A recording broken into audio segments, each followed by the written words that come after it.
Explosiones, disparos con ráfagas de fusil, ataques a estaciones de policía y a locales comerciales. Eso fue lo que vivió Colombia el pasado fin de semana. La Fiscalía General de la Nación reportó más de 20 atentados en tan solo 48 horas. El más grave ocurrió en la vía panamericana, que conecta el occidente del país con Ecuador. Allí se presume que disidencias de la antigua guerrilla de las FARC, que no se acogieron al proceso de paz de 2016, lanzaron un cilindro de gas lleno de explosivos. La bomba cayó sobre un autobús y mató a por lo menos 20 civiles e hirió a otros 30 más. Organizaciones sociales y entidades del Estado colombiano han advertido que la violencia está creciendo, especialmente de cara a las elecciones del próximo 31 de mayo. Incluso dos candidatos presidenciales, la derechista Paloma Valencia y el ultraderechista Abelardo de las Priella, han denunciado intimidaciones en su contra, mientras que el candidato de izquierda, el oficialista Iván Cepeda, dice que todo responde a una estrategia de miedo para favorecer a la derecha. ¿Hasta qué punto está incrementando la violencia en Colombia? ¿Y esta puede desestabilizar los comicios de 2026? Es lo que discutimos en el debate de France 24. Yo soy María Clara Calle y le doy la bienvenida a nuestros tres invitados de hoy. Desde nuestros estudios en Bogotá nos acompaña Carlos Augusto Chacón. Él es especialista en seguridad y defensa nacional, además director ejecutivo del Instituto de Ciencia Política Hernán Echavarría Olózaga, ICP.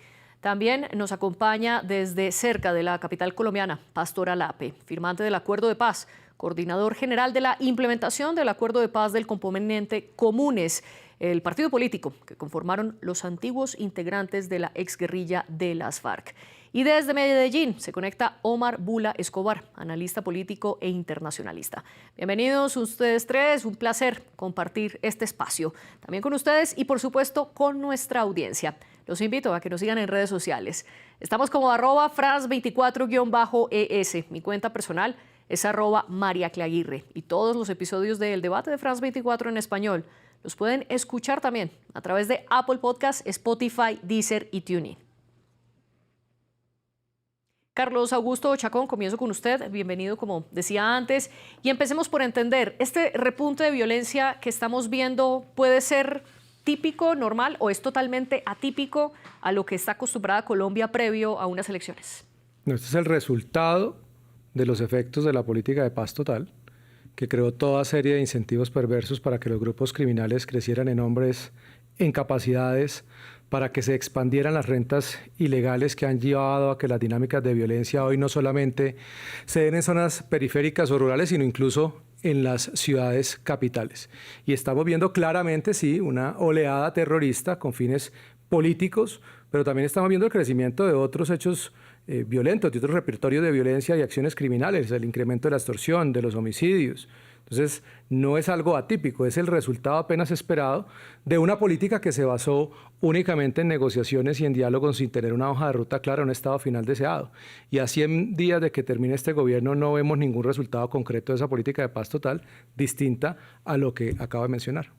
Usted menciona una estrategia que fue fundamental, uno de los ejes centrales de la presidencia de Gustavo Petro, que como usted bien dice, está próxima a terminar.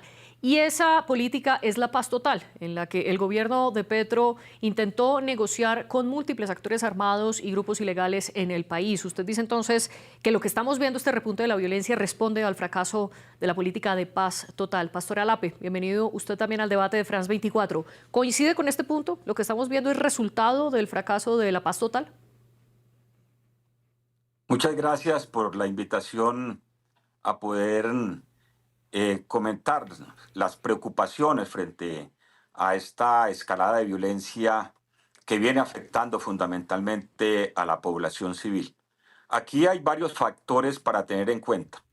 En primer lugar es que no se avanzó en términos concretos como política de Estado después de la firma del acuerdo de paz para poder llevar la institucionalidad de manera integral a los territorios y esto permitió que estos actores armados en estos dos gobiernos pudieran crecer.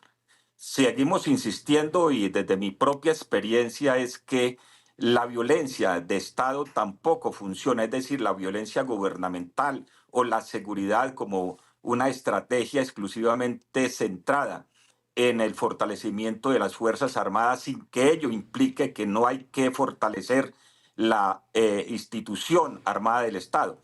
Pero efectivamente no es la salida. Esto indudablemente es parte de esa dinámica política que ha caracterizado a nuestro país, que empieza con un debate, con un lenguaje bastante agresivo, bastante polarizante, y que termina con este tipo de acciones como es las que estamos viendo aquí, porque realmente quienes se están beneficiando de estas acciones son sectores que viven de economías ilegales y que realmente crecen sus dividendos en la violencia. Entonces, considero que no es la estrategia de la paz total, así tenga algunas críticas a esta estrategia, pero definitivamente la única salida que tenemos como país para superar estas violencias es seguir insistiendo en una política de paz con una estrategia definitiva que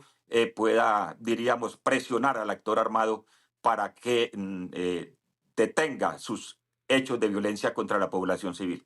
Usted muy bien lo explicó. El propósito fundamental de ese acuerdo de paz al que usted pertenece, firmado en 2016, era que el Estado pudiera llegar a todos los rincones del país y ejercer la institucionalidad que de facto estaba siendo ejercida por múltiples grupos armados. Y dice que precisamente al no llenarse esa institucionalidad, el poder de los grupos ilegales ha crecido desde entonces y que esta nueva ola de violencia realmente viene de razones estructurales. Omar Bula, bienvenido usted al debate. ¿En cuál de estas dos posturas, con cuál de estas dos posturas coincide usted más? ¿Lo que estamos viendo es resultado del fracaso de la paz total o es una violencia estructural debido a la ausencia de la presencia institucional en todo el país? No, mira, yo coincido sin lugar a duda más con Carlos Augusto en el sentido de que es un fracaso de la paz, pero no solo de la paz total, del proceso de paz, del acuerdo de paz, inclusive desde las primeras conversaciones en el 2012. Este fue un acuerdo de paz con un grupo alzado en armas, sin lugar a duda, pero no con todos los grupos alzados en armas en el territorio. Sin embargo, se le llamó la paz nacional. Y desde un principio se advirtió sobre los vacíos que se iban a crear y la fragmentación para el crecimiento de otros elementos criminales, dado que obviamente tenemos un recurso, en este caso infeliz, que es el de la coca y el de la cocaína, que es el que alimenta estos grupos criminales y esto se disparó. Yo creo que esto hay que verlo como un proyecto, es un proyecto nacional, es el proyecto más importante de la nación y como todo proyecto debe ser medido en términos de alcances, de consecución de sus objetivos, de metas.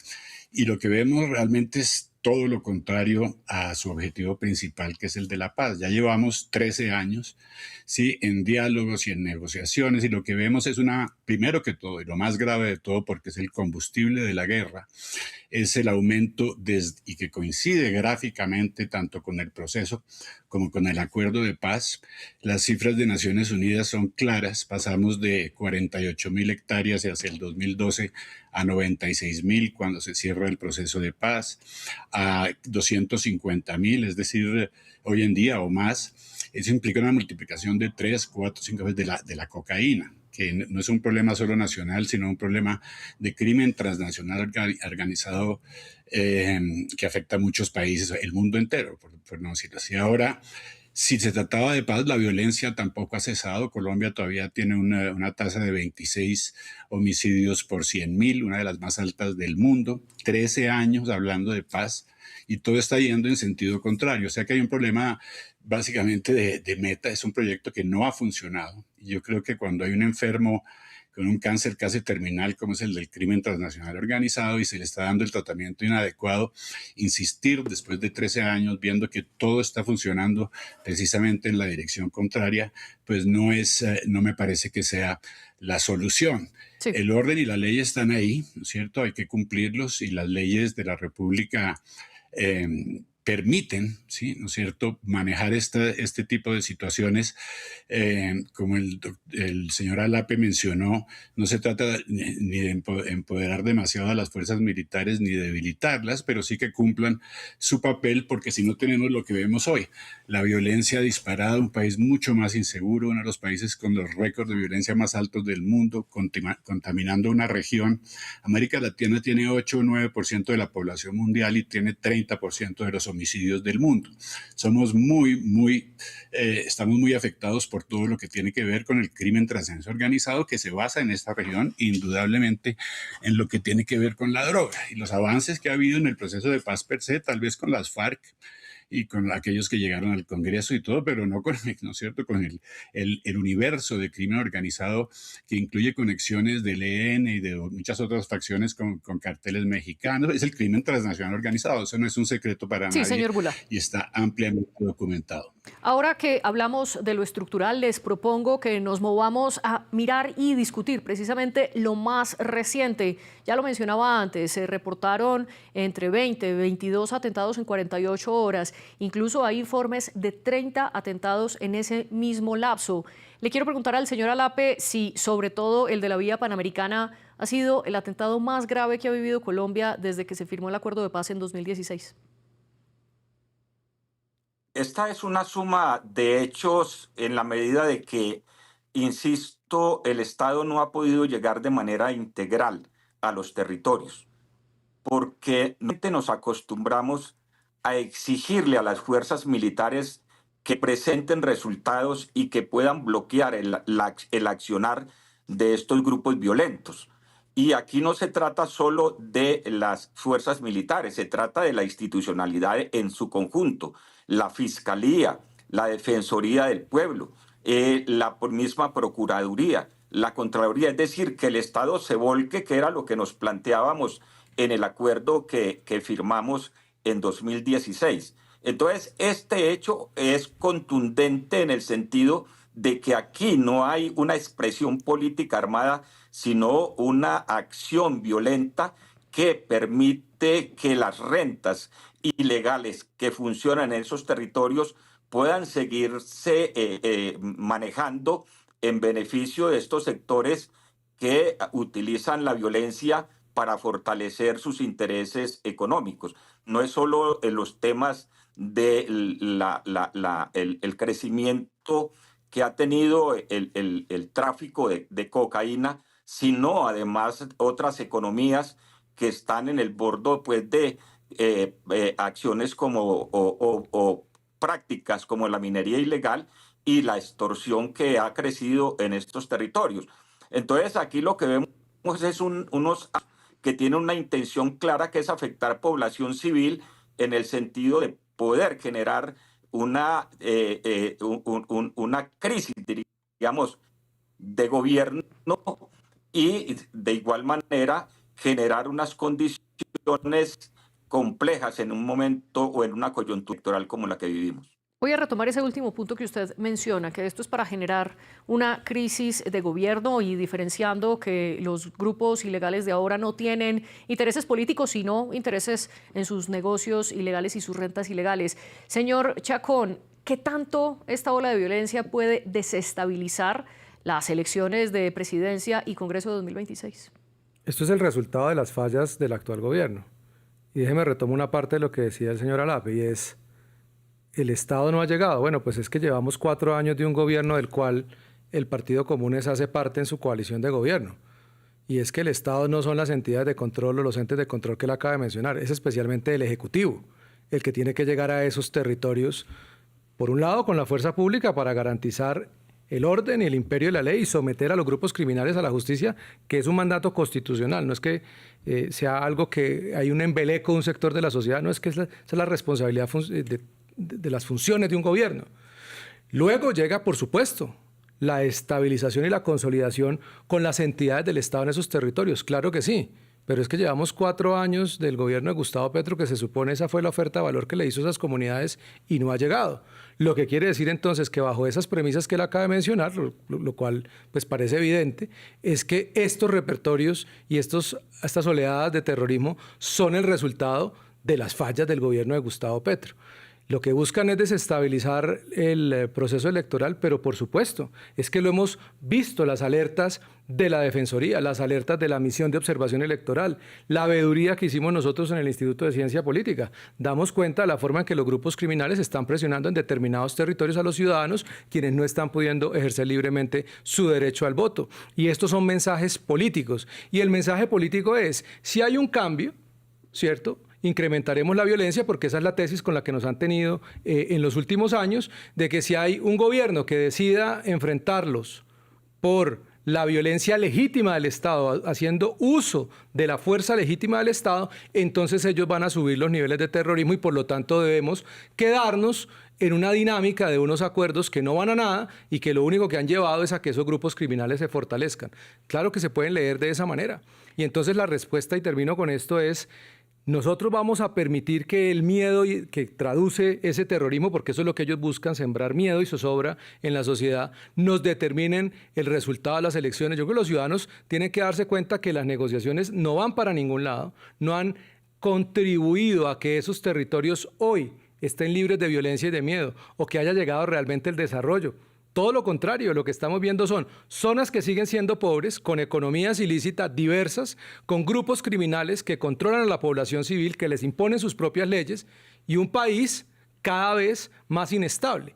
Ese es el resultado que queremos, continuar con unos mecanismos de aproximación al tema de seguridad absolutamente fallidos, que lo único que van a llevar es a que esos grupos se sigan fortaleciendo. Es decir, usted, la lectura que tiene es que estos atentados pueden afectar especialmente a los candidatos de oposición y de alguna manera favorecer al oficialista Iván Cepeda. Pues porque la oferta es muy sencilla. Lo que vienen diciendo es: aquí estamos, tenemos más fuerza, somos capaces de hacer daño, pero la única forma de relacionarse con nosotros es a través de negociaciones, ¿cierto? Y como este gobierno ha debilitado las capacidades de la fuerza pública, ha roto todo mecanismo de coordinación y articulación con las autoridades locales para enfrentar a los grupos criminales, sus esfuerzos son insignificantes para estabilizar los territorios. O si no, dígame, ¿cuántos corredores estratégicos ha recuperado el gobierno de Gustavo Petro? ¿Cuántos logros operacionales concretos que se traduzcan en desmovilización y desarticulación de economías ilícitas ha logrado el ministro Sánchez? Más allá de unas capturas y de lo que él dice que bombardean unos campamentos de coca, más allá de eso, en términos reales y concretos sobre los cuales uno mide una política de paz, y es cuántos grupos se desmovilizaron, cuántos se sometieron a la justicia, cuántas víctimas han recibido reparación y verdad, cuántos están hoy entregando las rutas del narcotráfico o de la minería ilegal, que esas son las cosas concretas con las que se mide un acuerdo de esta naturaleza. No existe nada de eso. Por lo tanto, lo que estamos viendo es una acción deliberada que ha permitido que los grupos se fortalezcan y que el mensaje sigue siendo el mismo. Levantan las órdenes de captura a ciertos criminales supuestamente para negociaciones a unos pocos días de acabarse el gobierno. ¿En 100 días van a lograr lo que no lograron en más de 3 años? ¿Cuál es el estado final deseado al que nos estaban llevando? ¿Qué van a entregar el 8 de agosto? Usted dice entonces que estos ataques es para impulsar que exista un próximo gobierno que siga en negociaciones de paz con estos grupos, y sobre la mesa de los candidatos más opcionados según las últimas encuestas, el único que está promoviendo eso es Iván Cepeda. Señora Lape, ¿qué responde usted ante este planteamiento de que los ataques pueden afectar más a los candidatos opositores y favorecer a Cepeda? Creo que tuvimos un problema de conexión con el señor Alape mientras él logra reconectarse con nosotros. Señor Bula, continúo con usted, pero le cambio la pregunta. Del otro lado, el candidato oficialista Iván Cepeda ha dicho que por lo menos es legítimo preguntarse por qué estos atentados están ocurriendo, especialmente en los departamentos donde la izquierda tiene más votantes, como Cauca y Valle del Cauca. Y él dice, contrario a lo que ustedes están planteando, que los atentados están favoreciendo a los candidatos de derecha y de extrema derecha. ¿Qué responde usted? Pues mire, primero que todo, los atentados no favorecen a nadie. Y a los primeros que no favorecen son a las víctimas. Tenemos que partir de ahí siempre, damos a las víctimas y nos metemos en discusiones políticas siempre. Es claro, y vuelvo no voy a repetir todos esos detalles que mencionó Carlos Augusto, pero sin lugar a duda hay una dinámica del crimen organizado que tiene que ver con no solo con la cocaína, efectivamente, minería ilegal, especies, todo tipo de actividad criminal que está siendo básicamente permitida en este país. Ahora yo creo que en cuanto a las elecciones per se hay un factor que no estaba antes, y es el hecho de que tenemos un Estados Unidos ya para pasar a lo internacional, un Estados Unidos decidido a poner una presión sin precedente sobre el crimen transnacional organizado en la región. De ahí que la suerte del crimen transnacional organizado y todos estos grupos delictivos como nunca antes en veremos, y su futuro, a pesar de que ese negocio continuará de todas maneras y encontrarán otras maneras de hacerlo, pero se trata de reducirlo para tener un país por lo menos con paz mínima.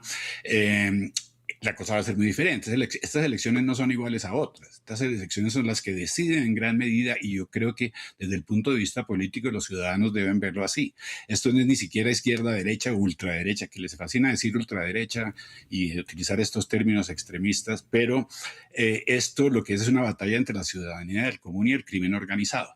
El crimen organizado se toma un medio país, tenemos las tasas de homicidio más altas, el ciudadano del común, independientemente de su orientación política, puede ser una víctima mañana, y yo creo que eso es lo que nos debe preocupar. En ese sentido, sin lugar a duda, el proceso de paz fue un fracaso. El acuerdo de paz fue un fracaso. ¿Cuántos son? 9 años de implementación, $30.000 millones fue la cifra que yo vi desde el punto de vista de proyecto de nuevo y de costo-beneficio, ¿no es cierto? El retorno de la inversión ha sido totalmente, monetariamente ni hablar, y desde el punto de vista de la seguridad nacional tenemos un país mucho peor que en épocas pasadas, eso es un hecho.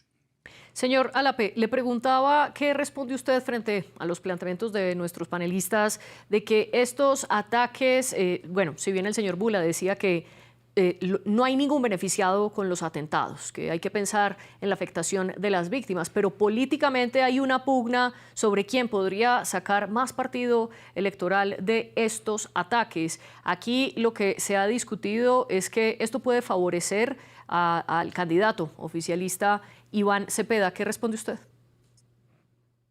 No, lo que puedo manifestar con suficiente claridad es que aquí quien sufre, quien padece estas situaciones de violencia son las comunidades. Son las comunidades las que padecen el dolor.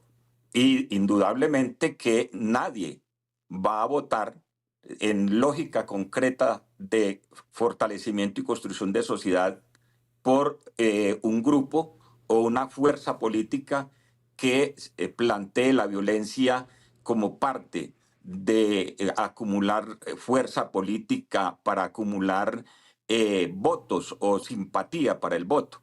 Entonces, estos atentados indudablemente favorecen a quienes manifiestan que la guerra es la salida, que la guerra es el camino, sea como una política de seguridad de Estado exclusivamente en la guerra. Políticas que nos han fracasado, es decir, por más críticas que hayan a estos 10 años de haberse firmado el acuerdo de paz, lo que han manifestado claramente instituciones que le hacen el seguimiento es que efectivamente se ha avanzado en Colombia tanto en temas de seguridad, ya no es las estructuras armadas tipo la organización guerrillera de las extintas FARC. Ahora hay una serie de grupos que no tienen una articulación y que efectivamente responden a otras dinámicas. Por lo tanto, considero, pues, para cerrar la pregunta, de que efectivamente estas acciones pues favorecerían a quienes están planteando que es la violencia en la que ha venido generando estas situaciones de fortalecimiento de una idea de gobierno, y que por lo tanto se requieren es transformar la visión de país en cuanto a la ejecución de la política pública para aplicar una política mucho más centrada en seguridad. Y ya vamos a hablar de esos grupos no articulados que usted menciona, pero antes déjeme, señora Lape, volver sobre un punto de lo que está pasando. Si bien ustedes están de acuerdo, y me tomo el atrevimiento de incluir al señor Chacón en ello, que las víctimas, por supuesto, son las más afectadas, la población civil es la más afectada. En cuanto a violencia electoral se refiere, desde el año pasado esa violencia electoral se ha visto concentrada en la derecha colombiana, comenzando por el asesinato de en ese momento precandidato presidencial Miguel Uribe del Centro Democrático, el partido de oposición que ahora respalda y que ha respaldado a Paloma Valencia. Y en este contexto, la candidata Paloma Valencia ha denunciado recibir amenazas de muerte en su contra, incluso recibiendo una corona fúnebre, precisamente haciendo alusión a que la matarían. Y el candidato ultraderechista Abelardo de las Priella también señaló haber recibido intimidaciones a través de sus redes sociales. Señora Lape, esa violencia electoral se está concentrando en la derecha. ¿Por qué son los candidatos de la oposición quienes han salido a denunciar presuntas amenazas en su contra?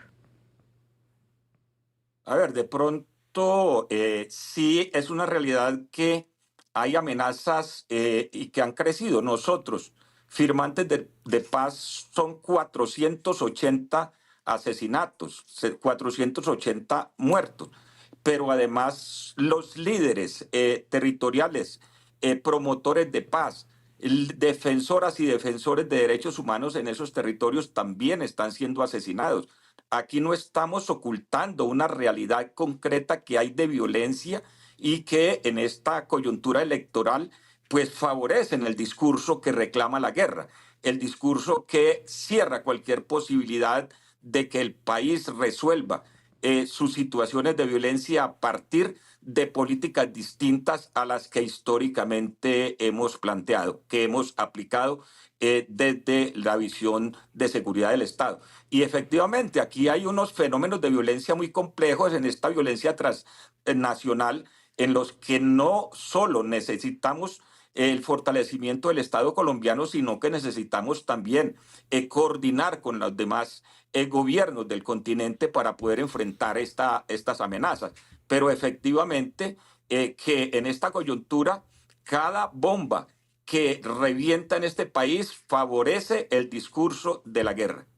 Y señor Chacón, quiero pedirle también que nos pueda explicar esta disputa que tienen internamente las disidencias de las FARC, concretamente ese grupo de disidencias congregado dentro del Estado Mayor Central, que a su vez tiene divisiones, una liderada por alias Iván Mordisco y otra liderada por Calarcá. Según información del gobierno, los más recientes atentados, especialmente el de la Vía Panamericana, se lo atribuyen a uno de los frentes de esas disidencias lideradas por Mordisco. ¿Esto se trata de una disputa de territorios y de economía ilegales? Déjeme solamente hacer una aclaración con algo que se acaba de decir. No es que existan sectores que estamos queriendo la guerra. Nosotros quisiéramos vivir en paz. Lo que estamos reclamando es que el Estado cumpla con la función constitucional que la Constitución de 1991 le da al Estado colombiano y a las autoridades para proteger la vida y la integridad de la población civil. Pedir eso no es ser guerrerista. Ese es el falso discurso que se radicalizó allá en la época de los acuerdos de paz, que todo el que hacía un cuestionamiento de esos acuerdos lo llamaban guerrerista. Y ese discurso hace daño porque distorsiona. No, nosotros no queremos que mueran esos jóvenes que han sido reclutados por los grupos criminales para forzarlos a cometer atentados. Nosotros no queremos que ellos los asesinen, pero sí queremos que quienes cometen delitos vayan a la justicia, que la población civil sea protegida, que las víctimas reciban la verdad, la reparación y sobre todo la no repetición. Yo creo que hay que hacer una claridad ahí muy importante porque no podemos seguir en ese discurso con el que nos traen hace varios años que pedir seguridad es pedir guerra. No, los que quieren la guerra son los que empuñan las armas, así de sencillo. Pero vuelvo a la pregunta. Solo un paréntesis, ¿esa inseguridad no comenzó a repuntar desde la presidencia de Iván Duque? A finales del gobierno Santos. Esa seguridad empezó a repuntar a finales del gobierno Santos, como bien lo expresó aquí el doctor Bula. Los cultivos de coca empezaron a crecer a finales del gobierno Santos. Claro, yo no vengo aquí a defender a ningún gobierno. Ese es un problema estructural de casi 18 años de malas decisiones de no comprender la naturaleza del conflicto que enfrentábamos, y es un conflicto de estructuras criminales, algunas de ellas que se revistieron de una lucha ideológica, que llama mucho la atención que en las últimas elecciones, habiendo un gobierno de izquierda, no lograron los resultados electorales para mantener el umbral. Uno de los elementos que se dieron durante los acuerdos de paz de la discusión de que era un grupo insurgente y que por lo tanto esto debía negociarse de esa vía, por esa vía, era que era un grupo insurgente que tenía legitimidad en la población civil. Bueno, pues además de las curules que les regalaron en 2 periodos, en las últimas elecciones no les alcanzó para cruzar el umbral y constituirse en un partido político. Lo que quiere decir es que durante años nos quisieron imponer un modelo político por las armas que la gente en las urnas rechazó en 3 oportunidades. Eso es valioso decirlo, porque esa es la realidad de lo que pasó en el país.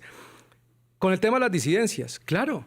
Y llama mucho la atención, que por supuesto está muy bien que lo hagan, que se enfrenten contra las disidencias de Iván Mordisco, pero qué importante sería también contra las de Calarcá y que anularan la suspensión de las órdenes de captura por una razón particular, y es que ¿por qué seguimos negociando con Calarcá luego de que puso cilindros bomba que llevó a la muerte de unos policías en un helicóptero que cayó en una de esas trampas? ¿Por qué negociamos con unos y atacamos a otros? Deberíamos en este momento, dado que todos esos procesos están suspendidos, no han dado ningún resultado, el Estado tiene la obligación de enfrentarse a todos. Son grupos que se fraccionan, están franquiciados en muchos casos. Por supuesto, tenemos casi 100 expresiones violentas en todo el país. ¿Por qué? Porque no se tomaron decisiones para entender que esto era una amenaza de unas estructuras de crimen organizado transnacional que van a una dinámica clara, donde no hay presencia legítima del Estado y donde no hay efectividad de la fuerza pública, esas expresiones criminales crecen y se apoderan del territorio y lo controlan. Aquí quiero hacer una aclaración. Según el monitoreo de cultivos de hoja de coca en el país realizado por la Oficina de la ONU contra las drogas y el delito, ellos reportan que entre 2017 y 2020, es decir, finales del gobierno Santos y los 2 primeros años del gobierno Duque, esos cultivos cayeron a uno de sus picos más bajos de los últimos años y desde el 2020 se han ido incrementando hasta alcanzar el récord del que se tiene el registro, que fue en 2024 con un estimado de 262.000 hectáreas sembradas de coca en todo el país, un número que no se había visto antes en Colombia, según estos registros de la ONU. Señor Bula, quiero para finalizar que nos pueda explicar cómo opera las disidencias de las FARC, especialmente Iván Mordisco, en Cauca y Valle del Cauca, y por qué esa violencia está concentrada especialmente en estos departamentos.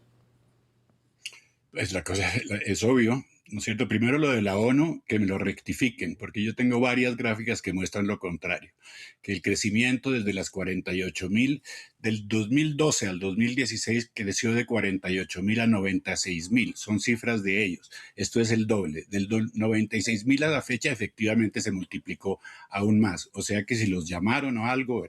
Otra cosa es lo de ultraderecha y extraderecha y hiperderecha que ustedes utilizan para caracterizar el problema en Colombia. El problema de Colombia es, como lo dijo Carlos Augusto, un problema de la aplicación de la ley contra el crimen transnacional organizado. Somos una mancha en el mundo con otros países de la región atacada por los peores criminales de la historia, los mejores armados, con un negocio de miles de millones de dólares. Aquí no se trata de ultras ni de hipers. Yo sé que en Europa están muy acostumbrados a decirle ultra a todo lo que no es izquierda, pero ese no es el caso. El caso del candidato Abelardo de la Espriella, como él mismo lo caracteriza, es extrema coherencia, y la coherencia es la aplicación de la ley. Ahora, ¿por qué están en el sur del país? Pues obvio, es que nosotros somos el Hyderabad del mundo. Coge el planeta entero y mira Hyderabad, ¿no es cierto?, donde está lleno de amapola, ¿no es cierto?, y donde se produce la heroína. Y la otra mancha en el mundo está en Colombia. Nosotros somos los mayores productores de cocaína del mundo. Repartimos 70% de la cocaína del mundo, la repartimos hacia las costas africanas, al continente asiático, inundamos a Europa de cocaína. El mito de que Estados Unidos es el único que consume se acabó. Europa consume el 26%. Aquí falta ver cifras, para ver la cuestión de una manera más longitudinal. Y es obvio que no basta con reconocer que en este momento la situación es amiga. Cuando se reconoce eso, se reconoce que hay un proceso de 13 años fallido, que está matando a Colombia, y no ha fallado por ninguna guerra, como dice bien Carlos Augusto. Ese es ese discurso, esa retórica con la que nos tienen de hace mucho tiempo. Las palabras dicen mucho, pero a veces valen muy poco. Lo que falta es simplemente la implementación de las leyes de la República para poner la cosa en orden. ¿Y para qué? Para nosotros los colombianos, que estamos viviendo, y ahora sí volvamos a esas víctimas inocentes que ustedes mencionan, mencionaban, ellos están pagando 13 años de procesos políticos truncados por una política de paz totalmente fallida que tiene que acabar si este país va a sobrevivir. Señor Bula, en una sola frase, por cuestiones de tiempo, en una sola frase le pido, ¿esta violencia puede desestabilizar las elecciones? Obvio que puede desestabilizar las elecciones y sobre todo porque hay tanto en juego. Hay demasiado en juego con la presión que tiene Estados Unidos sobre esta región, con Venezuela ya tomado, atacando esas estructuras en el Ecuador. Colombia es lo único que queda. O sea que sí tenemos que tener mucho cuidado. Esperemos y recémosle a Dios que las cosas funcionen mínimamente bien. Señora Lape, y para terminar con su conclusión, ¿esta ola de violencia puede desestabilizar las elecciones en Colombia? Señora Lape, creo que tiene su micrófono muteado, no lo estamos escuchando. Si lo puede activar. Señora Lape, seguimos sin escucharlo. No sé si el señor Alape nos está escuchando. En este momento no podemos nosotros escucharlo. No sé si su micrófono está muteado para que muy brevemente pueda respondernos a la pregunta que le estamos haciendo de si esta ola de violencia puede o no desestabilizar las elecciones. Señor Alape. ¿Ahí? Perfecto, lo escuchamos. Adelante. Tiene 30 segundos para responder. Hola. Sí, efectivamente afecta. Considero que no llegaríamos a un estado concretamente de crisis total, pero sí están afectando profundamente el escenario democrático del país. A nuestros tres invitados, Carlos Augusto Chacón, Pastor Alape y Omar Bula Escobar, les agradezco participar en el debate de France 24. Gracias a ustedes por vernos y un agradecimiento que, como siempre, extiendo a la jefe de edición de este programa, Laura Garzón, y a la productora de invitados, Melissa San Miguel, y al equipo que está detrás de cámaras haciendo este programa y este podcast posible.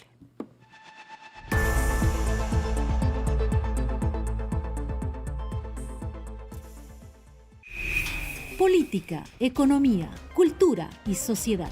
Todo lo que pasa en África está en France 24. Reportajes, corresponsales, invitados, análisis. Una visión global de los desafíos del continente y su diáspora global. África 7 días. En France 24 y france24.com.